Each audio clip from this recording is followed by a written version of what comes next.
In this video, I'm going to show you how to correctly charge the AC system in your car using cans of refrigerant that you can buy at your local auto parts store. And inevitably, somebody's going to have a problem with the way that I do this, and they're going to leave complaints in the comments, but you know what? Let's do it anyway. This is an E46, and on an E46, the AC sticker is right here under the hood. It says to charge 740 grams plus or minus 25 grams. That's about 26.1 ounces. And every auto parts store sells 12-ounce cans, which is 340 grams. So 2 of these will almost get us there. That's going to get us to 680. So we need that other 60 somehow. And so I have a third can, and I'm going to weigh it before, and I'm going to charge up a little bit from it, and I'll weigh it afterwards, and hopefully I'll get somewhere in the ballpark. You do have about 25 grams plus or minus, so we'll be able to do it. One of the most important things, whatever you have done to get to the state where you need to recharge your AC system, maybe a little bit's leaking and you want to just charge it correctly fully, you need a vacuum pump in order to do that. You need to put the system under vacuum for at least an hour to evaporate all of the moisture from the system, from the desiccant in the accumulator, which is also called a receiver dryer.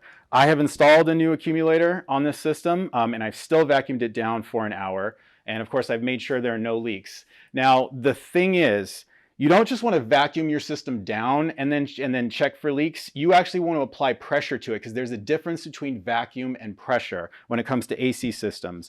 I'll give you, for instance, let's say that this connection right here to the condenser was a little bit loose. If it was under vacuum, that vacuum would suck this connection in and there would be no leak. But the minute you charge some refrigerant into the system, that pressure would push this out and it would leak out. That's happened before where, I put a system under vacuum, everything was good, put some refrigerant in it, everything leaked out. So I've learned the hard way not to do that one. What I do now is I just use my air compressor. I put some compressed air into the yellow hose before I do the vacuuming. And I make sure that the thing can hold pressure. Then I vacuum it down for an hour, which I have done. It's been sitting here and no leaks. So we're all good to go. So here in California, we have these style cans where it has an internal valve in it. The old style was where you would have to puncture it, and then once you punctured it, that's it. You have to use the whole can, or if you didn't use the whole can, then you would take off your fitting, and then the rest of it would leak out. And California said that's bad for the environment. So they come with an internal valve. That means you need this blue adapter, which adapts this to this. This is the old style thing where it has the needle inside. You would turn this down, the needle would puncture it, and then it would seal at the same time. So then when you want to open it, you release this valve, and that's what lets the refrigerant out. So you just need this blue adapter to adapt it. It's all available in the auto parts store. So as you see, I've got it installed. I've got it closed. I'm going to take the yellow valve. Again, the whole system's still under vacuum, right? All of my valves are closed up here. You got to make sure that everything is just tight when you do this. Make sure the fittings down here are tight before you place anything on. It's all a leak waiting to happen. Now, I just took this off of there, and I introduced air into the yellow hose right up to here. There's basically 2 valves in here. So now we need to purge the air from the system. So to do that, I'm going to open this valve right here. Now we've got pressure in this yellow line, and I'm going to purge it until I see some spitting right there. Okay, that just purged all the air out of the system. Now we just have refrigerant in the system.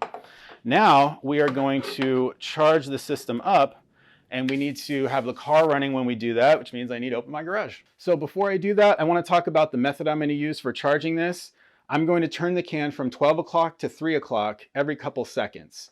It even says to do this on the can, actually. And this is what people are going to inevitably complain about in the comments. They're going to say, you shouldn't do that. You shouldn't introduce the liquid refrigerant into the line because liquid is not compressible by the AC compressor. You're not supposed to turn the can upside down. You're not supposed to turn it on its side. You're not supposed to introduce liquid into the line. Yes, that's true. The AC compressor can't compress a liquid, but here's the thing. This is a really long line. 5 feet here. There's a little valve in there. Another 5 feet here, and then the length of the compressor line before the actual compressor itself. That's a long path that the liquid has to travel. It has plenty of time to turn into a vapor before it hits the compressor. That's why the compressor never slogs when you're doing it this way.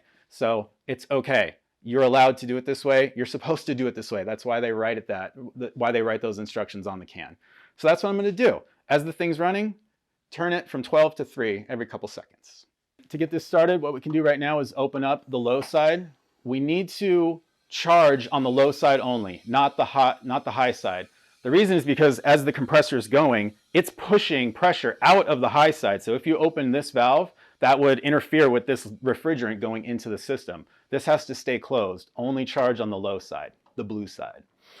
We wanted to open it right now to just get the system equalized, to get some initial pressure into the system. Otherwise, the AC compressor will not turn on when we turn on the car. Now we're ready. We can go turn on the car.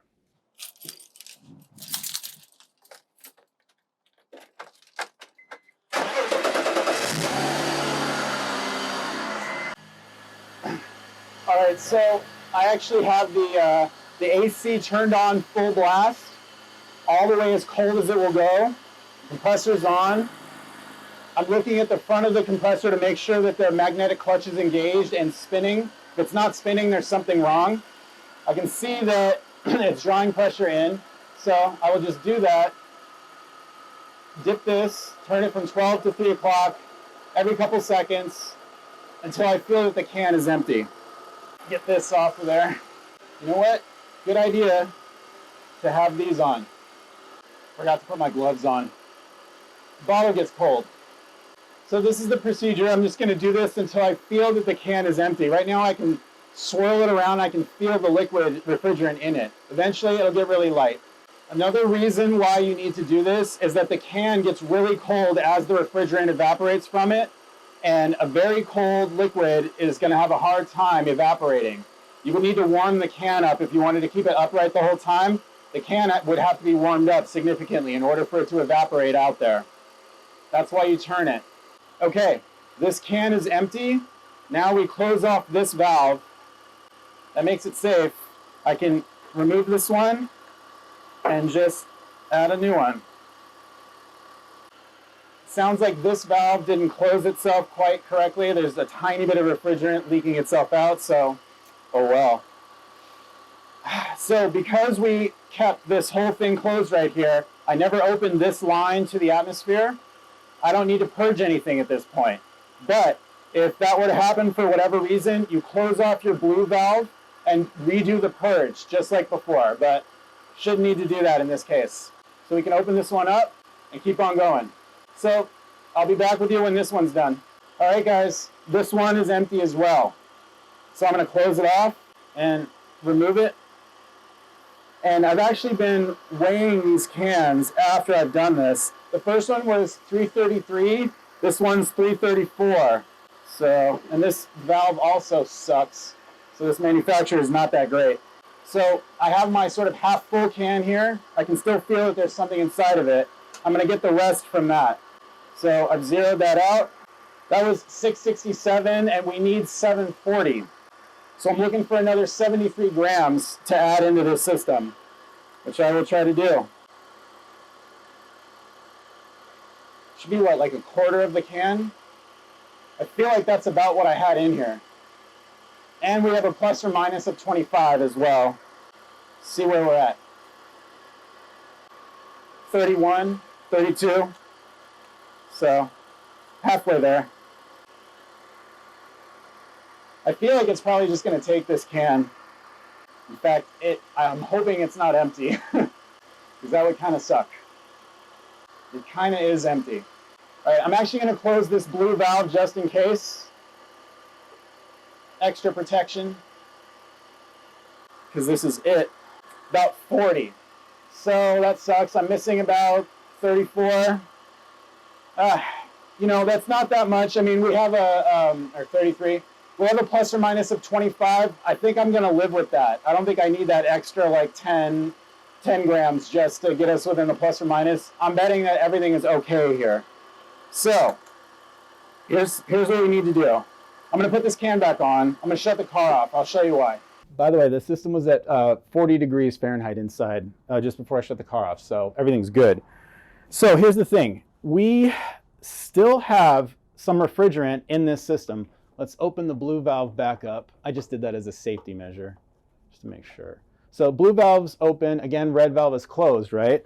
we still have a lot of refrigerant in this red line. There's nothing in the yellow or the blue. I mean, there is now because we shut the compressor off a little bit. It kind of leaked back in there, but there's a lot in the red line kind of trapped in there between here and here, in between this valve. We need to actually recycle that, get that sucked back in the system. The way you do that is to disconnect it from this side. I have these automatic fittings that seal themselves when you take them off and open up when you put them on. There are some other kinds that have a valve on them, so you have to manually open it and unscrew it, I believe, to close it. So make sure that you're, I think, all the way unscrewed and not pressing the Schrader valve in here anymore. And I believe that seals the line, but make sure that it does. So I just wanted to shut the car off when I did that because there's extra pressure here while the car's on and the compressor is running. You could also turn off the compressor. That would be the same thing. I just wanted to have quiet. So now I'm going to turn the car back on because I need the compressor to be running so that it can suck the refrigerant back into the system. Keep this closed. The reason we still have this all connected is to make sure that no air leaks in. Now we can open up the red line and get that all sucked in to the low side. So you want to wait until your pressure is roughly equalized. It's the best you can do. Close this off. That's it, we're done. Shut the car off. So that's it. There's nothing left. That's how you properly recharge an AC system. I could put another, like, I don't know, what is it? Between 30 to 50 grams in here if I really needed to. I can put as little as 10 in and it would be within spec, a maximum of 50. I don't think that I'll need it, and I believe it's actually better to slightly undercharge a system than it is to overcharge a system anyway, so I'm just going to run with it. If I feel that the cooling performance of my system is not right, then I will put another, small amount in. Now, the astute viewer will realize that I still have some pressure trapped in my gauge set right here. I have no other choice but to release that to the atmosphere.